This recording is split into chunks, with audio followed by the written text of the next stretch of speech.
मैं आपको एक कहानी सुनाती हूँ। एक बार एक गुरुजी ने कहा कि सब में भगवान को देखो। गुरुजी ने कहा सब में भगवान को देखो। अब चेला गया तो उसने एक हाथी को देखा, चला आ रहा था। तो उसने सोचा गुरुजी ने कहा है सब में भगवान को देखो, ये हाथी भी तो भगवान है, तो भगवान मुझे थोड़ी मारेंगे। तो वो तो रास्ते से हटा ही नहीं, पर हाथी ने तो जो घुमा के मारा, हड्डी पसली सब टूट टाट गई। जब आश्रम पहुंचा तो गुरुजी से रूठा रूठा घूम रहा था। तो गुरुजी ने पूछा, भाई पूछो इससे हुआ क्या है, लेकिन रूठा रूठा घूम रहा है, कुछ बोल ही नहीं रहा है, पूछो तो सही हुआ क्या है। तो बोला, क्या बताऊं, आपने झूठ कहा, मैंने देखा कि हाथी में भगवान है, लेकिन भगवान ने तो मुझको मार दिया। द हाथी में हाथी है, भगवान नहीं है। तो गुरुजी ने कहा, अरे बावरे, मैंने तुझसे कहा था सब में भगवान को देखना। बोले हाँ कहा था। तो तूने हाथी में भगवान को देखा? बोले हाँ देखा था। तो हाथी के ऊपर जो महावत बैठा था उसमें भी तो भगवान था। वो चिल्ला चिल्ला कर कह रहा था कि हट जाओ, ये हाथी पागल हो गया है, मार देगा। क्या वो भगवान की बात नहीं सुननी चाहिए थी? और ये जो नगरवासी चिल्ला रहे थे कि हाथी पागल हो गया है, हट जाओ इसके, तो इतने सारे भगवान बोल रहे थे, इनकी क्यों नहीं सुनी तूने?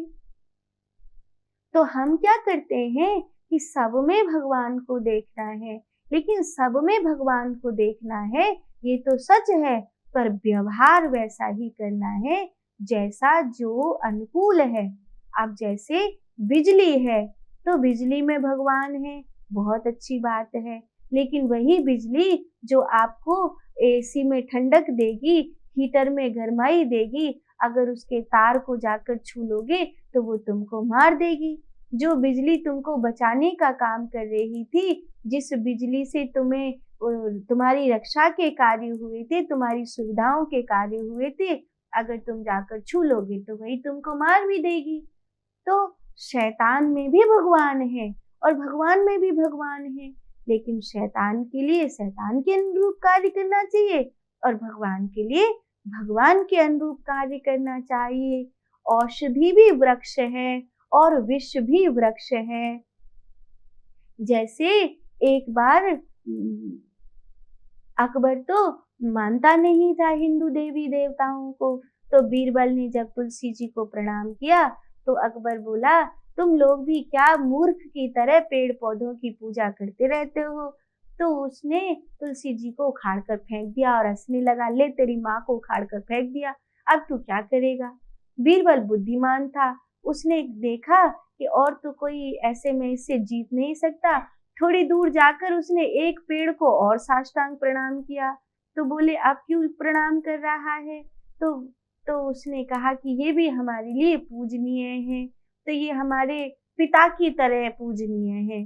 तो अकबर गया तो बोला, तेरी माँ को तो उखाड़ के फेंक दिया, तेरे पिता को भी उखाड़ के फेंक देता हूँ। ऐसे मजाक करता हुआ उस पेड़ को भी उखाड़ कर फेंक दिया, लेकिन वो तो खुजली वाला पेड़ था, उसके पूरे शरीर में खुजली हो गई। अब तो बावरों की तरह भागे।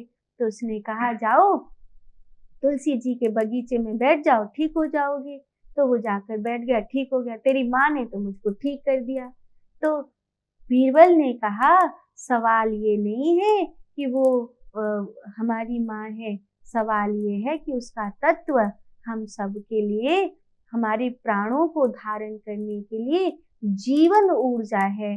तो हम हिंदू हर एक उसको पूजते हैं जो हमको धारण करता है, जो हमको जीवन देता है। तुम लोग तो कब्र की पूजा करते हो, मरे हुए की पूजा करते हो, और हम जीवन की और जीवन देने वाले की पूजा करते हैं। बस इतना ही अंतर है। तो औषधि है एक पेड़ में विष है। तो जिसके साथ जैसा व्यवहार करना है उसके साथ वैसा व्यवहार करना चाहिए। ये बात आजादी के समय जो हमारे राजनेता थे उन लोगों को समझ में नहीं आई, उन लोगों को ये वाली बात समझ में नहीं आई। तो इसका परिणाम क्या हुआ? इसका परिणाम ये हुआ कि भारत और पूरी दुनिया में हिंदू खतरे में आ गया, सनातनी खतरे में आ गया और जो लोग मारने काटने वाली वृत्ति के थे, जो लोग काफिरों को कोसने वाली वृत्ति के थे, उन लोग बहुतायत में आ गए, उन लोग जनसंख्या में बहुत बहुत आगे बढ़ गए। ये क्यों हुआ? क्योंकि जैसा जिसके साथ व्यवहार करना चाहिए था वैसा उसके साथ व्यवहार नहीं किया गया है।